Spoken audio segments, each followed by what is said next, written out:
अस्सलाम वालेकुम। आज मैं आपको दिखाता हूँ एक हॉस्पिटल एंड वेलफेयर फाउंडेशन का कंप्लीट सिस्टम। इसमें वापस सबसे पहले आता है मास्टर, जिसमें आता है master chart of account level 1, chart of account level 2, chart of account level 3। उसके बाद आते हैं inventory item profile, master category profile, services charges profile, हमारी मेडिसिन की प्रोफाइल।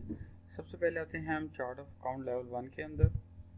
इसको हमने यहाँ पर व्यू करना है, तो जो ग्रुपिंग्स हमारे पास यहाँ पर अकाउंट्स के लिए बनी होंगी वो हमारे सामने आ जाएंगी। जैसे शेयर होल्डर्स अगर कोई हम बनाना चाहेंगे वो बनेंगे 11 के ग्रुप के अंदर, लॉन्ग टर्म लोन्स 13 में, फिक्स एसेट 15 में, परचेज का जो भी हेड बनेगा वो 30 में। उसके बाद हमारे पेएबल सप्लायर्स यानी कि हमारे मेडिसिन के सप्लायर्स हो सकते हैं, हमारे जितने भी डॉक्टर्स होंगे वो सारे हमारे पेएबल होते हैं, तो उनकी प्रोफाइल्स हम बनाएंगे 31 के ग्रुप के अंदर। रिसीवेबल्स, कोई भी अगर कस्टमर्स हम बनाते हैं जिनसे हमने कैश लेना होता है वो हमारे बनेंगे 35 के ग्रुप के अंदर। इसी तरीके से एडवांस वाले स्टाफ 36 में, प्रीपेड वाले 37 में, कैश और बैंक जितना भी है वो 45 में बनेगा। उसके बाद फीसिस के जितने भी हेड बनने हैं फ़ी के रिलेटेड वो हमारे 50 में बनेंगे। इनकम के हेड जितने भी बनेंगे वो 51 के अंदर बन जाएंगे और एक्सपेंसेस हमारे बनेंगे 55 ग्रुप के अंदर। इसको हमने रिटर्न बैक किया और उसके बाद हम आएंगे मास्टर में चार्ट ऑफ अकाउंट लेवल 2 के अंदर। इस ग्रुप के अंदर जब हम व्यू करेंगे उन्हीं ग्रुपिंग्स को जो लेवल 1 की ग्रुपिंग्स थी यहाँ पर डिवाइड करके सेकंड ग्रुपिंग बना दी गई है, यानी कि चार्ट ऑफ अकाउंट लेवल 2।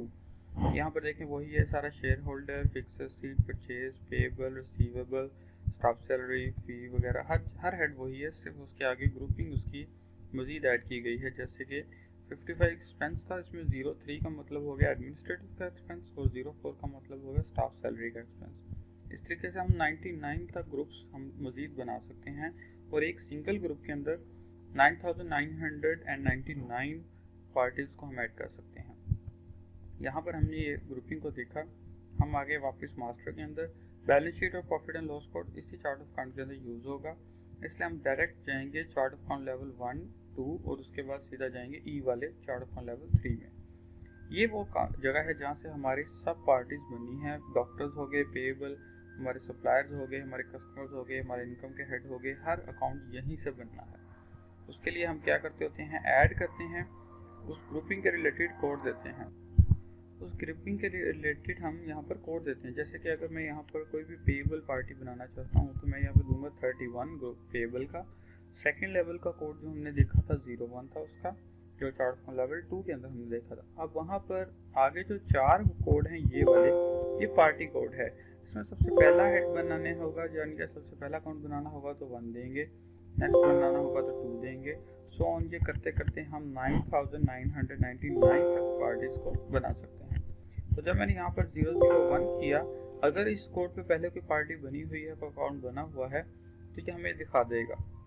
हमने इंटर किया तो इसने कहा डुप्लीकेट रिकॉर्ड, ओके किया तो 31 ग्रुप के अंदर 01 ग्रुप के अंदर जो हमारे पास 39 तक ऑलरेडी अकाउंट्स बने हुए हैं, जिनमें डॉक्टर ताहिर है, ये डिफरेंट हमारे फार्मर्स के रिलेटेड हैं जिनसे हम मेडिसिन खरीदते हैं, और काफ़ी डॉक्टर्स की प्रोफाइल भी इसके अंदर बनी हुई है। अगर हमने कोई भी नया अकाउंट बनाना है तो क्योंकि 39 तक कोड ऑलरेडी बना हुआ है तो हम यहाँ पर ऐड करेंगे 31 01 00 40, यानी कि इससे अगला कोड लेंगे और यहाँ पर हम उसका नेम दे देंगे।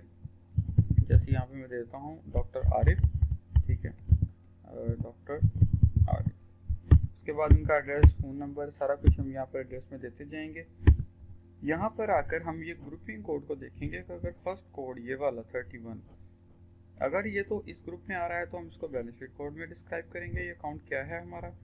अगर ये 50 से 55 कोड है फर्स्ट वाला तो हम सेकंड कोड में डिस्क्राइब करेंगे। अगर हम बैंक बना रहे हैं तो यहाँ पर थर्ड वाले में और फर्स्ट वाले दोनों में डिस्क्राइब करेंगे। क्योंकि ये है 31 और ये आ रहा है फर्स्ट ग्रुपिंग के अंदर, तो मैंने इसको ड्रॉप डाउन किया और मैंने इसको ये जाना है ये हमारा पेएबल अकाउंट है। इंटर इंटर इंटर करके आपने हर जगह से गुजर के आना है, स्किप नहीं करना किसी भी चीज़ को, इंटर की के साथ नीचे आना है। डेबिट और क्रेडिट से मुराद है कोई अमाउंट लेने वाली है तो वो डेबिट में आ जाएगी और अगर कोई अमाउंट देने वाली है तो क्रेडिट में आ जाएगी।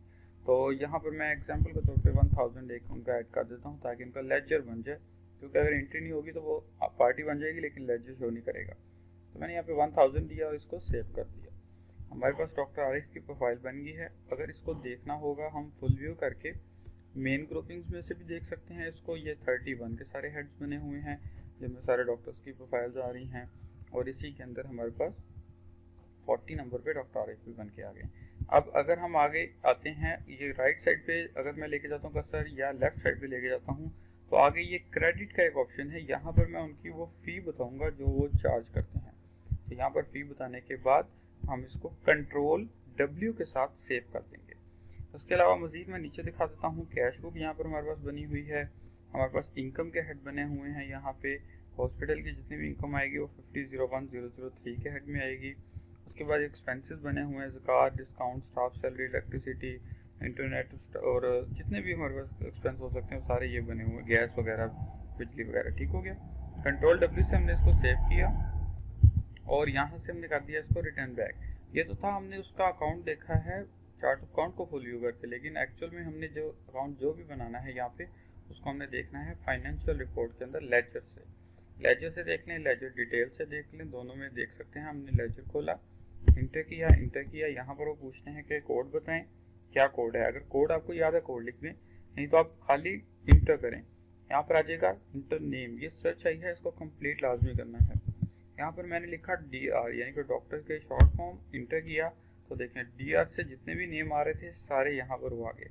उनमें सबसे ऊपर डॉक्टर आरिफ का आ गया, इंटर किया, उसने उसका कोड उठा लिया, इंटर किया और ये उसने उसका हमें लेजर ओपन करके दिखा दिया कि ये डॉक्टर आरिफ है जिसका आपने ओपनिंग बैलेंस 1000 क्रेडिट का रखा है जो आपने इनको देना है। इस तरीके से हम यहाँ पर चार्ट ऑफ अकाउंट के अंदर ही हमारे पेबल जितने भी डॉक्टर्स वगैरह होंगे, जितने भी हमारे फार्मा के जिनसे फार्मेसी के सामान वगैरह हम खरीदते हैं, वो सारे भी यहीं पे बनेंगे। 31010040 तक वो बना हुआ था अकाउंट, 41 पे आ जाएंगे। यहाँ पे आप जमजम फार्मा लिख लें, ठीक है, वो पार्टी बना लें उससे जिससे आप खरीदते हैं अपनी मेडिसिन वगैरह, उसका जो भी बैलेंस देने वाला होगा वो यहाँ पे दे दें, इंटर कर दें और सेव हो जाएगा। इसी तरीके से अगर हम बैंक बनाते हैं तो बैंक के लिए हम यहाँ पर 45 की ग्रुपिंग यूज़ करेंगे। 010001 पे मैंने जब इंटर किया, इसने कहा जी 1 पे कैश बुक बनी है, 2 पे भी कैश बुक का एक हेड बना हुआ है और इसके अलावा नीचे सारे कोड खाली हैं, यानी कि 1 और 2 पे है, 3 4 5 6 सारे 100 आगे तक खाली हैं। हमने एस्केप का बटन दबाया, ऐड किया 45010003। यहाँ पर आप कोई भी बैंक बना लें, मिर्जान मैंने बैंक ऐड कर दिया, इंटर करके नीचे आ जाएंगे। ये पेएबल का यहाँ से खाली कर देंगे क्योंकि अब ये है 45 की ग्रुपिंग और है बैंक, तो हमने देखा है 45 यहाँ पर भी है और थर्ड वाले में भी है, तो हम दोनों जगह पे डिस्क्राइब करेंगे इसको।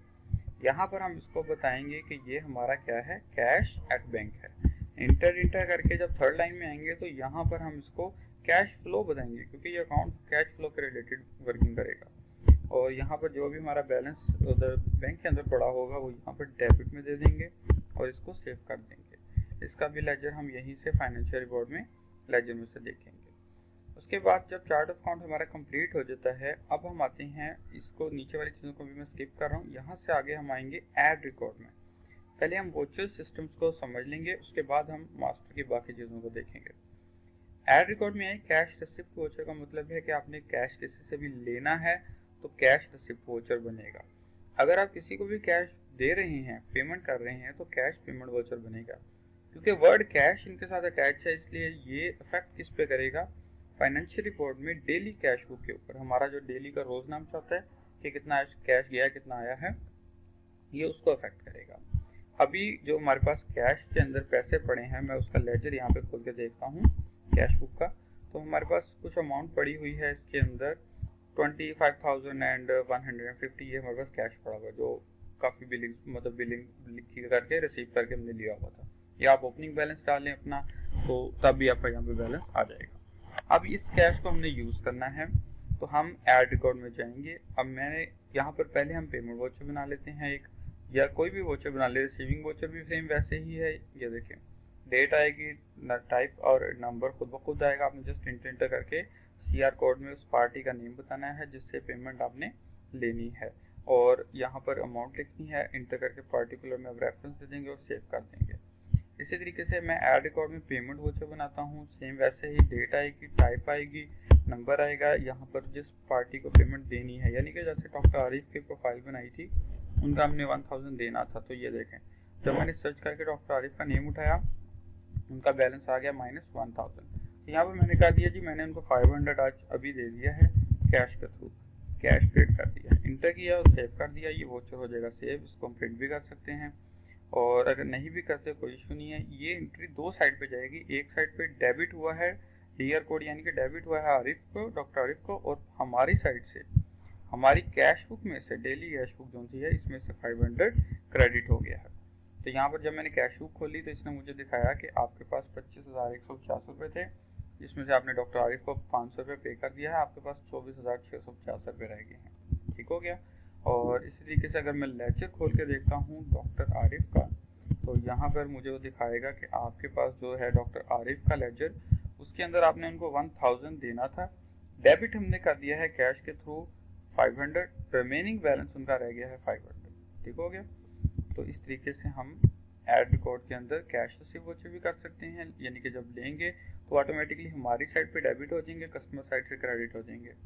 पेमेंट करेंगे तो हमारी साइड क्रेडिट हो जाएगी, कस्टमर साइड डेबिट हो जाएगी। ऐसे ही बैंक वोचर है, अगर बैंक के थ्रू पेमेंट करते हैं या लेते हैं या देते हैं, तो जिस पार्टी को हम पेमेंट देंगे वो डेबिट कोड में आ जाएगा, यानी कि अगर मैं डॉक्टर आरिफ को ही पेमेंट दे रहा हूँ तो डॉक्टर आरिफ डेबिट होंगे, क्रेडिट हम करेंगे मिजान बैंक को, और यहाँ पर अमाउंट लिख देंगे जितनी भी अमाउंट होगी, और यहाँ पर हम उसका रेफरेंस बता देंगे कि ऑनलाइन है या हमारा वो चेक के थ्रू है। ठीक है।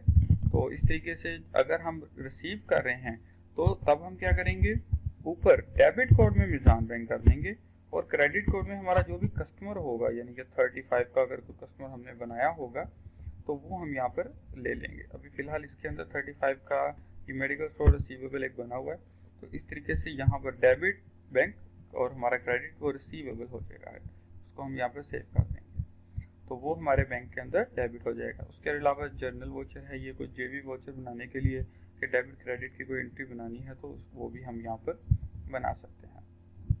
उसके बाद आते हैं एड रिकॉर्ड के अंदर वापस, मास्टर के अंदर वापस। मास्टर में आते हैं इन्वेंट्री प्रोफाइल पे। अगर हम हमारा जितना भी फर्नीचर है हॉस्पिटल के अंदर उसका रिकॉर्ड रखना चाहते हैं तो मास्टर इन्वेंट्री प्रोफाइल में खोलेंगे। फुल व्यू करके मैं आपको दिखाता हूँ। इसके अंदर टेबल है, ECG है, एक्सरे मशीन है, लैब इक्विपमेंट्स हैं, ये सारी वो मटेरियल्स हैं जो हमारे यूज़ होते हैं हॉस्पिटल के अंदर, हमारा जो फर्नीचर वगैरह है। तो यहाँ पर हम जो भी हमारे पास ये आइटम्स बनी हुई हैं, हम इसी तरीके से न्यू कोई अगर आइटम बनाना चाहते हैं हम यहाँ पर उसकी प्रोफाइल बनाएंगे।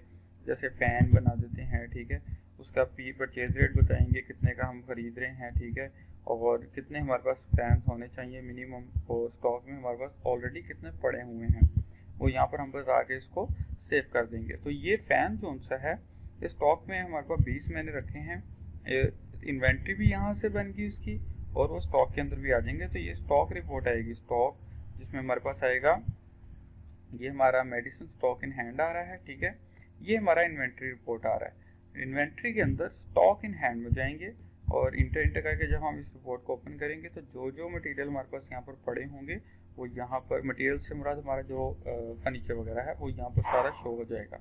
अभी मैंने फ़ैन ऐड किए थे तो फ़ैन हमारे पास 20 पड़े हुए हैं, 3000 का एक फ़ैन है, तो 60,000 की अमाउंट का हमारे पास ऑलरेडी फैन हमारे स्टोर रूम में पड़े हुए हैं। ठीक हो गया।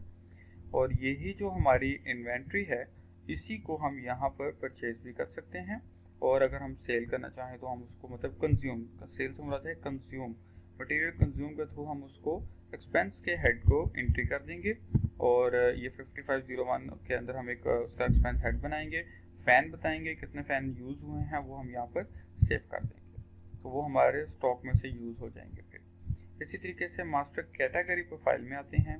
कैटेगरी से मुराद है कि हमारे पास मेन टाइप्स क्या है, हॉस्पिटल है, लैब है, इंजेक्शन है, सिरप है, ये वो टाइप्स हैं जिनको हम यूज़ करेंगे अपने मेडिकल स्टोर के अंदर। और वो कोई भी नई कैटेगरी बनानी है तो यहाँ पर ऐड करके इंटर करेंगे, नेम दे के सेव कर देंगे। उसके बाद मास्टर के अंदर वापस आएंगे। कैटेगरी के बाद हम जाएंगे मास्टर सर्विस चार्जेस प्रोफाइल पे, यानी कि जो भी हमारे लैब के या हमारे हॉस्पिटल के जो भी चार्जेस हैं, टेस्ट होंगे या हमारे जो भी OPD वगैरह जो भी हमारे वो होंगे उनको हम यहाँ पर प्रोफाइल बनाएंगे। मास्टर सर्विस चार्जेस को मैंने खोला, यहाँ पर कोड आएगा, सर्विस नेम आएगा, उसका रेट आएगा, चार्ट ऑफ अकाउंट कोड के अंदर हम उसका बताएंगे इनकम का है, और मेन सर्विस कोड में बताएंगे कि वो किस चीज़ के रिलेटेड है, लैब के रिलेटेड है या हॉस्पिटल के रिलेटेड है। आपको मैं फुल व्यू करके यहाँ पर दिखाता हूँ कि अगर हमारे पास मैंने इसको यहाँ पर रिटर्न करता हूँ, एक सेकेंड, सर्विस के अंदर हम वापस आए, और फुल व्यू किया तो ये देखें ब्रांड यानी कि कैटेगरी होगी हॉस्पिटल, उसके अंदर हमारे क्या क्या टेस्ट हो सकते हैं, ultrasound, emergency room, nursing charges, oxygen charges, ये सारे हमारे पास यहाँ पर क्या नाम है बने हुए हैं। ठीक है, सीटीजी, स्टिचिंग आउट और ओपीडी, ठीक है, उनके क्या क्या चार्जेस हैं वो यहाँ पर हम बनाते जाएंगे। यहाँ पर उनके चार्जेस आ जाएंगे और यहीं से हम उनके रेट, अगर आप इन्हीं को यूज़ करना चाहते हैं हेड को, तो यहाँ से आप रेट चेंज कर सकते हैं। यहाँ पर चार्जेस लिखिए, कंट्रोल W के साथ उसको सेव कर दें। इनकम हेड सबका यही आएगा 50,01003 का। ये तो थे लैब के सारे टेस्ट वगैरह जो हमारे थे, सॉरी हॉस्पिटल के। इसके बाद नीचे लैब के टेस्ट भी आ जाएंगे। कोई भी टेस्ट करना है, HCT, MCV, जो भी HMC, हमारे जितने भी टेस्ट वगैरह होते हैं, ये सारे टेस्ट हम यहाँ पे लैब के अंदर बनाएंगे और इनका इनकम का हेड बनाएंगे 50,02001 के अंदर, और ये हमारे पास सारे इस तरीके से बन जाएंगे। और इसकी जब हमारी ये प्रोफाइल मास्टर के अंदर चार्जेस वाली बन जाएगी, उसके बाद हम ऐड रिकॉर्ड में आके पेशेंट की एंट्री कर सकते हैं। तो पेशेंट एंट्री के अंदर आते हैं, यहाँ पर हमारे पास OPD प्रोफाइल है। OPD प्रोफाइल में आए, यहाँ पर हम ऐड करेंगे, डेट आ जाएगी, रजिस्ट्रेशन नंबर आ जाएगा, हर पेशेंट का यूनिक रजिस्ट्रेशन नंबर होगा, टोकन नंबर वो डेली वाइज चलते जाएंगे, और अपॉइंटमेंट नंबर पे अगर है वो दे देंगे, यहाँ पे विजिटिंग नंबर कितनी दफ़ा विजिट कर रहा है वो दे देंगे, और यहाँ पर हम OPD भी नंबर उसका ऑटोमेटिकली आ जाएगा। पेशेंट का हम यहाँ पर नेम देंगे, जैसे मैं यहाँ पर देता हूँ उस्मान, ठीक है, ये पेशेंट नेम आ गया, और खालिद उसका फादर नेम रख दिया, ऑक्यूपेशन आ जाएगा, उसका ID कार्ड नंबर यहाँ पर आ जाएगा, सारी डिटेल हम यहाँ पर ऐड कर देंगे, कहाँ का है वो सिटी आ जाएगी, ठीक है, उसका एड्रेस, उसका फ़ोन नंबर वगैरह हर डिटेल देने के बाद उसकी डेट ऑफ बर्थ हम ऐड कर देंगे, और यहाँ पर इंटर करेंगे, उसकी एज आ जाएगी ऑटोमेटिकली, ठीक है, अगर हम डेट ऑफ बर्थ नहीं लिखते तो हम यहाँ पे मैनुअल एज दे देंगे, जेंडर दे देंगे, मेल है फीमेल है, कितना वेट है उसका, और किस डॉक्टर को उसने चेक करवाना है वो डॉक्टर को हम यहाँ पर सर्च कर लेंगे। अब हमने क्योंकि डॉक्टर आरिफ ऐड किया हुआ है ऑलरेडी, तो हम डॉक्टर आरिफ को यहाँ पे सेलेक्ट कर लेते हैं, और क्योंकि मैंने आपको वहाँ पर दिखाया था, हमने क्रेडिट के अंदर उनकी फ़ीस रखी थी 200, तो यहाँ पर ऑटोमेटिकली उनकी फ़ी आ गई, इंटर किया, सेव किया, ये हमारा OPD का पेशेंट सेव हो गया, इसको हम यहाँ पे प्रिंट आउट कर लेंगे, टोकन नंबर 1 आ जाएगा, ओके किया तो ये हमारे पास यहाँ पर स्लिप आ जाएगी कि ये डॉक्टर आरिफ को चेक करवाना है, उस पेशेंट नेम ये है, ये सारी उसकी डिटेल आ जाएगी, और इसको हम यहाँ से प्रिंट आउट कर लेंगे। उसके बाद जब पेशेंट हमारा अपनी सारी वर्किंग करवा लेगा, उसके सारी डिटेल OPD की जितनी भी डिटेल है वो हमारे पास यहाँ पर पेशेंट रिपोर्ट के अंदर आएगी, डेली OPD रिपोर्ट। अगर पेशेंट हमारा यहाँ पर हमारे पास ऐड रिकॉर्ड के अंदर पेशेंट एंट्री के अंदर अगर तो एडमिशन होता है पेशेंट का, यानी हम उसको ऐड कर लेते हैं हॉस्पिटल में, तो फिर हमारे पेशेंट का लेजर भी बनेगा, लेकिन अभी जस्ट OPD थी तो हम डेली OPD प्रोफाइल के थ्रू यहाँ पर देख सकते हैं। यहाँ जैसे कि आज की एग्जैक्ट डेट मैंने यहाँ पर दी, और यहाँ पर जब मैंने इंटर किया तो ये मुझे उसने वो सारी लिस्ट दिखा देनी है जो आज के दिन में पेशेंट्स आए हैं, और OPD नंबर क्या था, टोकन नंबर क्या था, और फी क्या थी, किस और किस डॉक्टर को हमने उसको रेफर किया है, वो सारी यहाँ पर डिटेल आ जाएगी। उसके बाद जब हम ऐड रिकॉर्ड में वापस आए, हमने पेशेंट एंट्री में ही गए, अब अगर उसको हमने कोई प्रोसीजर वगैरह करना है तो प्रोसीजर में चले जाएंगे, यहाँ पर भी हम रजिस्ट्रेशन नंबर देंगे, उसके कोई भी टेस्ट वगैरह होने होंगे वो कर सकते हैं, ठीक है।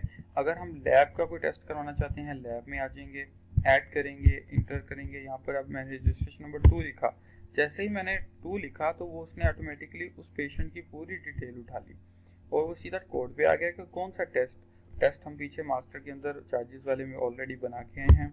मैंने यहाँ पे लिखा है H, तो ये हमारे पास लैब के NT-HCV ये सारे जितने भी टेस्ट है, कोलेस्ट्रॉल वगैरह वो सारे आ गए। यहाँ पे मैंने कोलेस्ट्रॉल ले लिया, ठीक है, इंटर किया, एक टेस्ट है, ठीक है, कितनी अमाउंट है, कोई डिस्काउंट नहीं है, इंटर और से, तो ये हमारा उसकी यहाँ पर भी हम प्रिंटिंग कर सकते हैं टोकन की, ये उसका टोकन प्रिंट आउट हो जाएगा कि उसने कौन सा टेस्ट करवाया, ठीक हो गया। इसी तरीके से कस्टमर के नाम पे उसकी सारी चीज़ें ऐड होती जाएंगी, और इसकी डिटेल भी हमारे पास पेशेंट रिपोर्ट के अंदर आएगी, डेली लैब रिपोर्ट के अंदर। डेली लैब रिपोर्ट में आएंगे, यहाँ पर भी आप एग्जैक्ट डेट दे दें आज की, तो आपको उसी दिन की डिटेल दिखा देगा, और ये हमारे पास आ गया कि आज के दिन में ये एक पेशेंट था उस्मान, ये उसका ID कार्ड नंबर था, टोकन नंबर था, उसने टेस्ट कौन सा करवाया, कोलेस्ट्रॉल था, ठीक हो गया। तो यहाँ से हम उसके सारी पेशेंट एंट्रीज को डील कर सकते हैं। और उसके अलावा अगर पेशेंट ऐड हो जाता है तो हम उसका एडमिशन करेंगे हॉस्पिटल के अंदर, तब भी ऐसे ही होगा, ऐड करेंगे। यहाँ पर रजिस्ट्रेशन नंबर जस्ट आपने देना है, या आप इसको 0 पर सर्च भी कर सकते हैं और यहाँ पर पेशेंट का नेम भी दे सकते हैं। मैंने उस्मान लिखा तो उसने ऑटोमेटिकली उसके रिलेटेड जितनी डिटेल्स थी, उसका नेम, फादर नेम, सब चीज़ें उठा ली। हमने जस्ट रूम नंबर बताना है, किस रूम में उसको एडमिट किया है, कितना उनसे एडवांस लिया है, ठीक है, वो यहाँ पर बता देंगे। पर डे हमने उनसे क्या चार्जेस लेने हैं वो यहाँ पर बता देंगे और उसको हम सेव कर देंगे। ठीक हो गया, तो एडमिशन हो जाएगा। उसके बाद जब उसके ऊपर सारा प्रोसीजर होगा, उसके बाद हम फिर जब इंडोर से हम उसकी रिसीविंग करेंगे तो यहाँ पर हम उससे रिसिप्ट करेंगे, यानी कि हमने जो भी उनकी तरफ कैश हमारा बनेगा वो यहाँ से हम लेंगे। यहाँ पर भी आके हम जस्ट उसका रजिस्ट्रेशन नंबर दे देंगे, 2 नंबर, या हम खाली इंटर करके उस पेशेंट का नेम दे देंगे। तो यहाँ पर वो सारी डिटेल उठा लेगा, उसकी तरफ जितना बैलेंस होगा लेने वाला वो हमें शो हो जाएगा। ठीक है, अभी जस्ट उसकी तरफ 1000 ही है, मैंने कोई उसको चार्जेस ऐड नहीं किए थे अभी तक।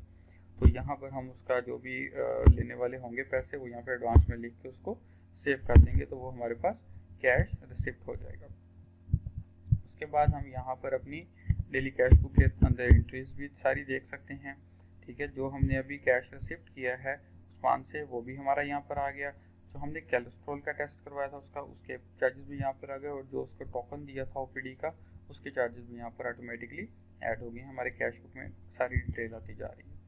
और उसके अलावा यहाँ पर रिपोर्ट्स बनती जाएंगी, ओपीडी की रिपोर्ट, लैब की रिपोर्ट, एडमिशन्स की रिपोर्ट। यहाँ पर आपने डेट देनी है एग्जैक्ट, अभी मैं ओवरऑल डेट जाने देता हूँ। तो ये सारी डिटेल आती जाएगी, किस डेट को कौन सा पेशेंट आया था, किस डेट को कौन सा पेशेंट आया था, और उस पर क्या चार्जेस वगैरह लगे थे, कौन से रूम में वो एडमिट हुआ था।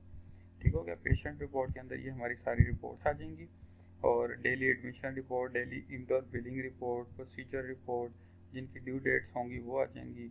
इसी तरीके से इन्वेंट्री की सारी रिपोर्ट्स आ जाएंगी, स्टॉक इन हैंड हमने देख लिया था ऑलरेडी। उसके बाद परचेज और सेल हमारे हैं, और ये जो स्टॉक है ये 3 चीज़ें हमारी हैं मास्टर के अंदर। लास्ट पर मास्टर मेडिसिन आइटम प्रोफाइल के साथ कनेक्टेड है, क्योंकि हमने अंदर जो हमारा हॉस्पिटल के अंदर हमारा मेडिकल स्टोर है उसको भी साथ में ही डील करना है। तो मेडिकल स्टोर ये वाला मास्टर मेडिसिन आइटम प्रोफाइल में जाएंगे, यहाँ से हम अपनी जितनी भी प्रोडक्ट्स होंगी वो ऐड करेंगे। ऐड किया, इसमें ऑलरेडी 19,000 आइटम्स ऐड हैं। अगर किसी भी आइटम को सर्च करना है, 0 फॉर सर्च यहाँ पे लिखा हुआ है, 0 करके आप इंटर करें। जैसे यहाँ पे मैं लिख देता हूँ राइजिक, ठीक है, राइजिक इंटर किया तो राइजिक कैप्सूल, सैशेट, इंजेक्शन जो भी था वो सब चीज़ें यहाँ पर आ गई। मैंने कैप्सूल यहाँ पे सिलेक्ट कर लिया, उसने कहा आइटम ऑलरेडी ऐड है, मैंने कहा जी ठीक है। अब यहाँ पर ये उठा के आपको दिखाने का मकसद ये था कि आपको इसका प्रोफाइल बनाने का तरीका आ जाएगा कि कैसे बनती है। नेम आएगा, बैच नंबर आएगा, पैकिंग, उसके अंदर एक पैकेट में कितनी है, 14 की पैकिंग है तो फिलिंग भी 14 की ही रहेगी। अगर ये सिरप होता और उसकी पैकिंग होती 1, तो 1/1 फिलिंग जानी है, तो उसका ऑटोमेटिकली फिर वो स्टॉक मेंटेन रखेगा। अभी क्योंकि 14 की फिलिंग है तो फिलिंग भी 14 रहेगी। टीपी रेट यानी कि ट्रेड परचेज रेट आपका कितना है 200, उस पर परसेंटेज हमें 15% डिस्काउंट हो गया। ऑटोमेटिकली वो क्या करेगा, कॉस्ट पर यूनिट निकाल देगा आपको। अगर टीपी रेट तो 200 है, 15% डिस्काउंट मिल रहा है, तो आपको 14 कैप्सूल का पर कैप्सूल का क्या रेट पड़ रहा है, आप उसको कितने में सेल करेंगे। तो कॉस्ट रेट आपका वो आ गया कितने में आपको पड़ रहा है, और रिटेल रेट कितने में आप उसको सेल करेंगे। रीऑर्डर कितना मिनिमम हमारे पास होने चाहिए, यहाँ पर उसकी एक्सपायरी आ जाएगी। और उसके बाद कैटेगरी आएगी, जो हमने मास्टर पीछे कैटेगरी में ही बनाई थी, कैप्सूल कैटेगरी आ जाएगी। और अब यहाँ पर ये कैटेगरी इसने एक्सेप्ट नहीं की, लेकिन मैं यहाँ पर सर्च करता हूँ तो क्रीम आई थिंक बनी हुई है, लेकिन कैप्सूल नहीं बनी हुई थी। तो मैं इसको रैंडम एक कोई कैटेगरी उठा लेते हैं, टैबलेट कैटेगरी में ही इसको मैं फ़िलहाल रख देता हूँ। तो मैं पीछे हम लाजमी बात है कि हम कैप्सूल की कैटेगरी बना के आएंगे, तभी हम यहाँ पर उसको ऐड करेंगे। तो ये मैंने टैबलेट कैटेगरी उठा ली, और यहाँ पर उसका स्टॉक आ जाएगा। तो मैंने यहाँ पे 10 पैकेट, एक पैकेट लिखूंगा, इसका मतलब होगा 14 टैबलेट्स, और ये उसकी टीपी रेट की वैल्यू आ गई। अगर मैं यहाँ पर 10 पैकेट लिखता हूँ, इसका मतलब 140 गोलियाँ हैं और कैप्सूल उसके, और ये उसकी वैल्यू बन गई। यहाँ पर हमारा ओपनिंग का एक हेड बना होता है, और उसी को हम यहाँ पर लेंगे 11020001 वाला, और इंटर इंटर इंटर करके उसको सेव कर देंगे। हमारी आइटम की प्रोफाइल भी सेव हो जाएगी और उसका स्टॉक भी ऐड हो जाएगा। और अगर इनके रेट हमने चेंज करने हैं तो रेट रिवाइज के अंदर जाके सेम वैसे ही हम आइटम का नेम देंगे, उसकी सारी डिटेल्स यहाँ पे आ जाएंगी। कॉस्ट रेट, रिटेल रेट हम चेंज करके सेव कर देंगे। वो जो स्टॉक है वो स्टॉक रिपोर्ट के अंदर आएगा, यहाँ पे मेडिसिन स्टॉक इन हैंड के अंदर इंटर करेंगे तो यहाँ पर आपके पास पूरी डिटेल आ जाएगी। जैसे अभी सिर्फ एक टैबलेट मैंने कैटेगरी में राइजिक कैप्सूल ऐड किया था 14, और ये इतने हमारे पास पड़े हुए हैं। ठीक हो गया, 140 क्वान्टिटी। और इसी के रिलेटेड हम अगर आते हैं इसको सेल करने, तो ऐड रिकॉर्ड में आएंगे। मेडिसिन परचेज करने के लिए हम परचेज इनवॉइस बनाएंगे। यहाँ पर हम अपना सप्लायर नेम देंगे, जैसे जमजम वाला हमने सप्लायर बनाया था, उसी मेडिसिन का नेम देंगे, बैच नंबर, उसकी एक्सपायरी देके उसको सेव कर देंगे। और इसी तरीके से अगर हम सेल करने जाते हैं तो मेडिसिन सेल इनवॉइस में जाएंगे, और यहाँ पर एस्टिमेट बिल की ऑप्शन भी है हमारे पास। और अगर हमने सीधी डायरेक्ट मेडिसिन सेल करनी है और कैश को सेव कर लेना है तो मेडिसिन सेल इनवॉइस में जाएंगे। इंटर किया, पेशेंट का नेम आ जाएगा यहाँ पे, और उसके बाद इंटर करेंगे। यहाँ पर हम आइटम का नेम दे देंगे जो भी सेल कर रहे हैं वो। ये राइजिक कैप्सूल आ गया हमारे पास, और ये हमारे पास 140 पड़े हुए हैं। ये हमारे पास स्टॉक भी दिखा रहा है साथ में। अब यहाँ पर क्वांटिटी सिंगल गोली वाइज जाएगी, क्योंकि हमने पैकिंग उसकी रखी थी 14 की। अगर मैं एक टैबलेट देता हूँ वो 14 रुपीज़ के हिसाब से उसका बिल बनेगा, लेकिन यहाँ पर अगर मैं पूरी एक 14 की टैबलेट यानी कि पूरे एक पैकेट दे रहा हूँ तो ऑटोमेटिकली वो उसका टीपी रेट बना देगा जितना भी बनेगा। ठीक हो गया, और यहाँ पर मैंने उसको 14 क्वांटिटी सेल की, इंटर किया और सेव कर दिया, ये बिल में ऐड हो गया। मोर एंट्री करेंगे, मज़ीद कोई चीज़ हमने सेल करनी होगी वो यहाँ से हम सर्च करते जाएंगे और उनको ऐड करते जाएंगे, और इस तरीके से बिल बनता जाएगा, और यहाँ से हमारा बिल प्रिंट आउट हो जाएगा। बिल हमने प्रिंट आउट कर लिया और ये हमारा बिल बाहर आ जाएगा इस तरीके से। ठीक हो गया। उसके बाद जब हमने इसकी प्रिंटिंग कर दी, ये सारा कुछ अपडेट हो गया। जब भी हमने मेडिकल स्टोर से कोई भी चीज़ हमने सेल कर दी है वो हमारा ऑटोमेटिकली यहाँ पर क्या करेगा, मेडिसिन के अंदर उसको साथ ही अपडेट भी कर देगा। यहाँ पर मैं वापस आया तो ये देखें 140 में से हमारे 14 कैप्सूल्स ख़त्म हो गए, और ये चीज़ हमने स्टॉक में ऐड ही नहीं की थी इसलिए माइनस में वो ले गया। और यहाँ पर सेल रिपोर्ट आ जाएगी, daily cell report, customer wise, item wise, month wise, profit and loss wise, जो सी मर्जी रिपोर्ट खोल लें आप। डेली सेल रिपोर्ट खोल लें तब भी वो आपको दिखा देगा। 15/5 आज की डेट देके इंटर करके ओके किया तो ये हमारे पास सेल की रिपोर्ट आ जाएगी कि हमने किस कस्टमर को कौन कौन सी चीज़ कितनी वैल्यू की दी है, 213 रुपये की। अगर आप प्रॉफिट एंड लॉस की रिपोर्ट देखना चाहते हैं, sale summary profit and loss report देख लें, डेट दे दें एग्जैक्ट आज की और इंटर करके ओके कर दें, तो यहाँ पर आपके पास प्रॉफिट एंड लॉस की भी रिपोर्ट आ जाएगी। ठीक हो गया। इस तरीके से हमारे पास परचेजिंग की रिपोर्ट्स हैं सारी, यहाँ पर सेल्स की रिपोर्ट्स हैं, स्टॉक की रिपोर्ट्स हैं, और ऐड रिकॉर्ड में से भी हमारे यहाँ पर कैश रिसीव वोचर हो गया। ये 3-4 वोचर्स हमने देख लिए थे। उसके बाद हमारे पास मटेरियल परचेजिंग है, मटेरियल कंज्यूम हो जाएगा, पेशेंट की एंट्री सारी यहाँ पर होगी, मेडिसिन परचेज और सेल यहाँ से होगी। कोई इन्वॉइसेस रिटर्न करनी है तो वो यहाँ से हो जाएंगी, और एडिटिंग करनी है तो इन्वॉइस नंबर देखकर हम यहाँ से एडिटिंग भी कर सकते हैं। और उसके अलावा फाइनेंशियल रिपोर्ट के अंदर हमारे पास सारी डिटेल्स आती हैं, लेजर डिटेल, फाइल बैलेंस आ जाएगा, बैलेंस शीट आ जाएगी, जर्नल वोचर्स आ जाएंगे। अब यहाँ पर अगर आप ट्रायल बैलेंस निकालते हैं तो यहाँ पर आपको ओवरऑल वो आपके पूरे बिजनेस की डिटेल बता देगा कि टोटल कितनी ओपनिंग की है हमने, कितनी परचेजिंग की है, कौन कौन से सप्लायर्स हैं जिनके हमने कितने कितने पैसे देने वाले हैं, कौन कौन से ऐसे कस्टमर्स हैं जिनसे हमने रिसीविंग करने वाली है। मेडिकल स्टोर की सारी इनकम इस हेड के अंदर जाती जाएगी, और इसी से हम यहाँ पर उसको रिसीव कर लेंगे। कैश बुक में कितना कैश है, बैंक में कितना है, वो सारी डिटेल्स यहाँ पर आ जाएंगी। और इसके अलावा जो भी हमारे एक्सपेंस होंगे उनको भी हम पेमेंट वोचर का उसको एक्सपेंस डाल सकते हैं। पेशेंट की सारी एंट्रीज यहाँ पर आ जाएंगी, patient ledger, daily OPD reports, lab report, admission reports etcetera, everything यहाँ पर हमारे पास आ जाएगा। उसके अलावा यूटिलिटी के अंदर यहाँ पर हमारे पास री इंडेक्सिंग है, ईयर बिटवीन है, यूज़र राइट्स हैं, हम नया यूज़र बना कर उसको अपनी मर्जी से राइट्स दे सकते हैं, और बैकअप की ऑप्शन भी है। तो बैकअप लाजमी हमने डेली प्रेस करना है इस बटन को, तो ये डी में ऑटोमेटिकली माई बैकअप का फोल्डर बना दिया करेगा। सबसे लास्ट में हमारे पास एक ऑप्शन बचती है डिलीट की। वो होता है कि आपकी कोई भी ऐसी एंट्री है जिसको आप डिलीट करना चाहते हैं, जस्ट आपने उसकी वोचर नंबर और टाइप और डेट को नोट करना है। जैसे यहाँ पर अगर मैं प्रोफाइल खोल लेता हूँ डॉक्टर आरिफ की, कोई भी एंट्री हो सकती है, स्टॉक भी है तब भी उसका एक वोचर बनता है, और कोई भी पार्टी का लेजर है तब भी उसका कोई ना कोई वोचर नंबर बनता है। जैसे यहाँ पर अगर मैं ये 500 वाली एंट्री कहता हूँ कि मैंने नहीं इनको पे किया, मैं ये डिलीट करना चाहता हूँ, तो यहाँ पर ये डेट है उसकी वोचर की, VNO वोचर नंबर या 1 है और उसकी साथ में टाइप है C टाइप है, ये O टाइप है, ये C टाइप है। इस वोचर को डिलीट करने के लिए 500 वाले को ये डेट और 1 और C मुझे 3 चीज़ें नोट करनी है। तीनों चीज़ें नोट करने के बाद मैं डिलीट में आऊँगा, ओके करूँगा। यहाँ पर उसने मुझसे सबसे पहले पूछा टाइप, तो मैंने बताया C टाइप है, वोचर नंबर 1 है और डेट थी 15/5/2021। जब इंटर करेंगे वो शो पर आएगा और यहाँ पर लिखा हुआ है कि ये आफ्टर डिलीट हम री इंडेक्सिंग लाजमी करेंगे यूटिलिटी में जाके। मैंने पहले इसको शो किया, ये इसने वही एग्जैक्ट पेमेंट वाला वोचर उठा लिया। आपने जस्ट कीबोर्ड से एस्केप का बटन दबाना है तो यहाँ पर आपके पास डिलीट का बटन ऑन हो जाएगा। डिलीट दबाएंगे, वोचर क्या हो जाएगा, डिलीट हो जाएगा। और उसके बाद यूटिलिटी में री इंडेक्सिंग लाजमी कर दें ताकि वो सारी फाइल्स को एक दफ़ा रिफ्रेश कर दें। अब जब आप लेजर खोल के देखेंगे डॉक्टर आरिफ का, तो वो 500 वाली एंट्री यहाँ से डॉक्टर आरिफ के लेजर में से डिलीट हो गई है। देखिए इसी तरीके से ये एंट्री भी डिलीट कर सकते हैं। जो भी आपने स्टॉक खरीदा है, स्टॉक की भी आप एंट्री डिलीट कर सकते हैं। उसके लिए भी आप आइटम लेजर में जाके उस आइटम का वहाँ पर आप लेजर नंबर देखेंगे, यानी कि वोचर नंबर। जैसे यहाँ पर मैंने राइजिक कैप्सूल का अगर लेजर खोला है तो ये देखें उसकी जो भी एंट्रीज मैंने की हैं परचेजिंग और सेल वाली, उसके भी ये वोचर नंबर्स बन रहे हैं। तो स्टॉक भी अगर गलत ऐड हो जाता है या बाय मिस्टेक ऐड हो जाता है तो हम उसको डिलीट करके दोबारा इसकी एंट्री डाल सकते हैं। इसके अलावा मज़ीद कोई क्वेश्चन हो तो आप नीचे दिए गए नंबर पर रब्ता कर सकते हैं। शुक्रिया।